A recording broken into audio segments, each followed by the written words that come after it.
Hello বন্ধুরা, তোমরা দেখতেই পাচ্ছ 7 তারিখ রথ ছিল। আর আমি ভাবলাম যে আমি আমার শ্বশুরবাড়ির কাছেই রথের মেলা বসে, ঢাকুরিয়া রথবাড়ি, যে নামকরা ঢাকুরিয়া রথবাড়ি, তো ওখানেই মেলাটা বসে। তো আমি সেই জন্য সন্ধেবেলা একটু বেরিয়েছি, বেরিয়েই দেখছি ছোট্ট দুটো বাচ্চা একটা রথ টানছে। মানে ভাই আর ওই কোলে এই যে বাচ্চাটা, এই বাচ্চাটা ওর বোন। তো দুজনে মিলে এই সমস্ত করছে, তো দেখে আমার খুব সুইট লাগলো।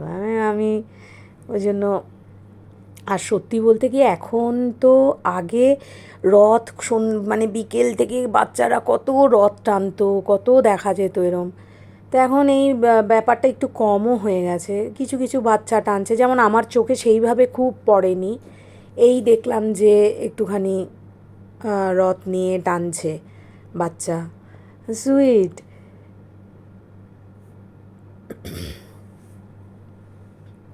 তো তারপরে আমি তাড়াহুড়ো তাড়াহুড়ো করে যাচ্ছিলাম, কি যে রথবাড়ির যে ঠাকুরকে নিয়ে মাসির বাড়ি যায়, সেটা ঘোড়ার রথে করে নিয়ে যাওয়া হয়, জগন্নাথ বলরাম সুভদ্রা। তা আমি ভাবছিলাম সেটা না বেরিয়ে যায়, ঠিক আমি যাচ্ছি দেখি সত্যিই বেরিয়ে যাচ্ছে। আমি মানে তাড়াতাড়ি করে গিয়ে, মানে এত ভিড় ছিল সামনে, আমি প্রপার সামনে যেতে পারিনি, খুব ভিড় ছিল সামনে। কিন্তু রথটা খুব সুন্দর করে মানে সাজানো, ঘোড়া টেনে নিয়ে যায়।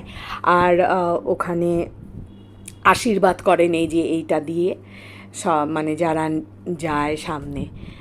আর তারপরে ওটা দেখে তো আমি মেলার কাছে চলে এসেছিলাম। মেলার কাছে চলে এসে আমি আর সুব্রত যখন যাচ্ছি, তখন আমি দেখছি বিশাল একটা লম্বা লাইন। আমি ভাবছি এটা কিসের লাইন, এত বড় লাইন। পরে বুঝতে পারলাম যে এই যে লাইনটা তোমরা দেখছো, এই লাইনটা হচ্ছে প্রসাদ নেওয়ার লাইন, মানে ভোগ নেওয়ার লাইন, খিচুড়ি আর লাবড়া। এইটা একটা সরার মধ্যে করে দেওয়া হচ্ছে, খিচুড়ি আর লাবড়া। তো সবাই, আর খুব সুন্দর গন্ধ বেরিয়েছিল, এত সুন্দর মানে ভোগটা করা হয়। অনেক দূর থেকে সবাই আসে, এসে এখান থেকে অনেক রাত অবধি, সেই ভোর মানে সকাল থেকে রাত অবধি চলে এইটা, মানে ভোগ দেওয়া। আর শহরের মধ্যে যেরকম মেলা হয়, এটা সেরকমই মেলা। কারণ ওই পাশে ছোটো ছোটো মানে নিচে দোকান দিয়েছে, তারপরে সুন্দর সুন্দর খেলা, বাচ্চাদের খেলা টেলা এই সমস্ত নিয়ে বসেছে, এরকম আর কি, মানে প্রপার ঢাকুরিয়ার উপর, বুঝতেই পারছো। আর এটা সত্যি বলতে কি, পুরীতে, উড়িষ্যায় দারুণ হচ্ছে পুরীতে। পুরীর রথ ওয়ার্ল্ড ফেমাস।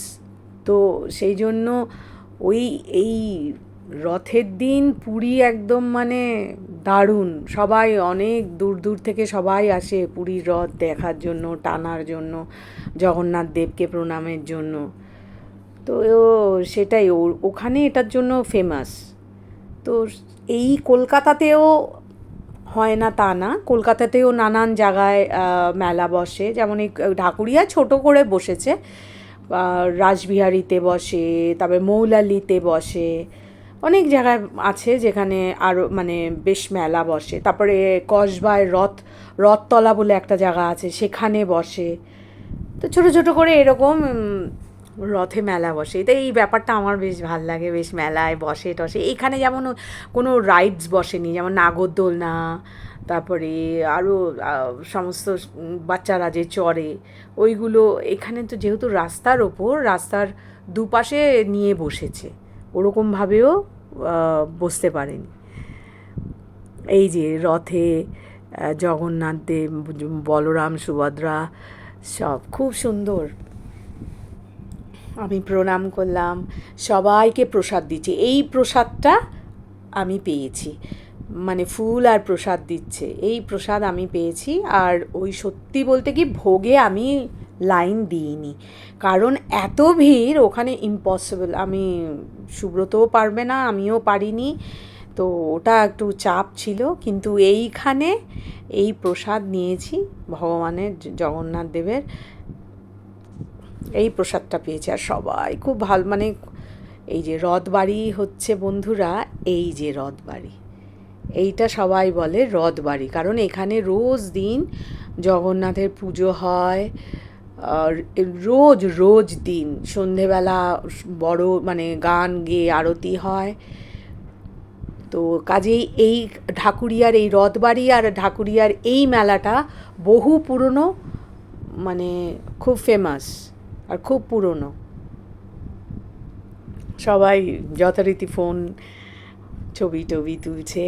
আর এত ভিড় হবে আমি কল্পনা করতে পারিনি, প্রচণ্ড ভিড় হয়েছে। আমি সবসময় আমার মানে প্রতি বছর আমি আসি না, তো এবার এসে দেখছি যে মানে কি ভিড়, খুব ভিড়, মানুষের ঢল নেমেছে একেবারে। আর রাস্তা অফকোর্স বন্ধ করে দিয়েছিল দু সাইডে, মানে যাতে গাড়ি না ঢুকতে পারে। একদিনের জন্য এটা আর কি করে, রথের দিন এইটা করা হয়। আর চারিদিকে তো, আর এইগুলো মেলা বলতে স্পেশালি গ্রামে যেগুলো হয়, গ্রামে মাঠে যে বসে অনেক বড় করে মেলা, ওগুলো আরও ভালো লাগে দেখতে, খুব সুন্দর ওই সব মেলাগুলো। তো এই সব, আর শান্তিনিকেতনে তো বাউল গান, ওগুলোর ওগুলো একটা দারুণ জিনিস সত্যি।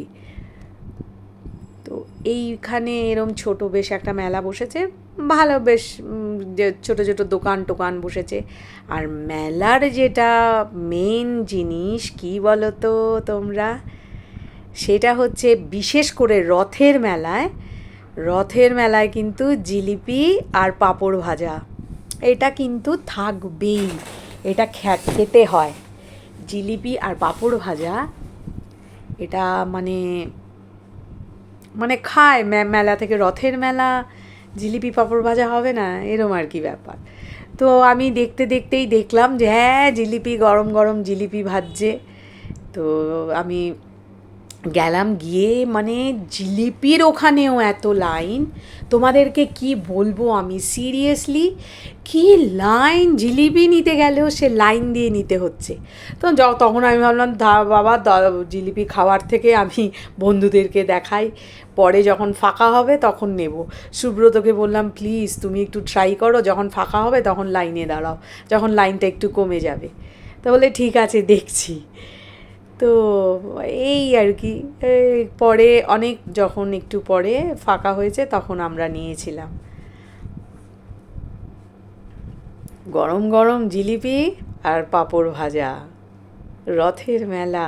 আর খুব সুন্দর সুন্দর গাছ নিয়ে বসেছিল, খুব সুন্দর সুন্দর, মানে কি আছে আর কি নেই, খুব ভালো ভালো গাছ আছে।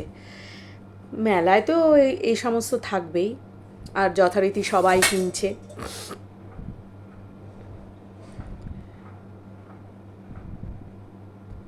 খুব ভালো ভালো। আর এই যে কি ভিড় তোমরা দেখো, বেশিক্ষণ আমি অবশ্য থাকতে পারিনি, একটুখানি থেকে ঘুরে টুরে একটু ওই জিলিপি আর পাঁপড় বাড়ির জন্য নিয়ে আসলাম, তো আর একটু প্রসাদ, ব্যাস। তো সেদিনকার তো চারিদিকে রথ, তো রথেরই মেলা, রথেরই উৎসব। তো এই সমস্ত মেলা দেখে টেকে তারপর যখন বাড়ি ফিরছি তখন দেখি যে অন্য রথ যাচ্ছে, খুব ভালো প্রসেশন করে অন্য রথ যাচ্ছে। তারপরে তো এই যে সব রথের সামনে সবাই দড়ি ধরে টানছে, মানে খুব ভালো বলে, রথে দড়ি ধরে টানলে খুব ভালো। তারপরে অনেকে আবার বলে, আমি মানে জানি না, বলে রথের চাকায় নাকি চুল কেটে দিলে ভালো, এই সমস্ত বলে।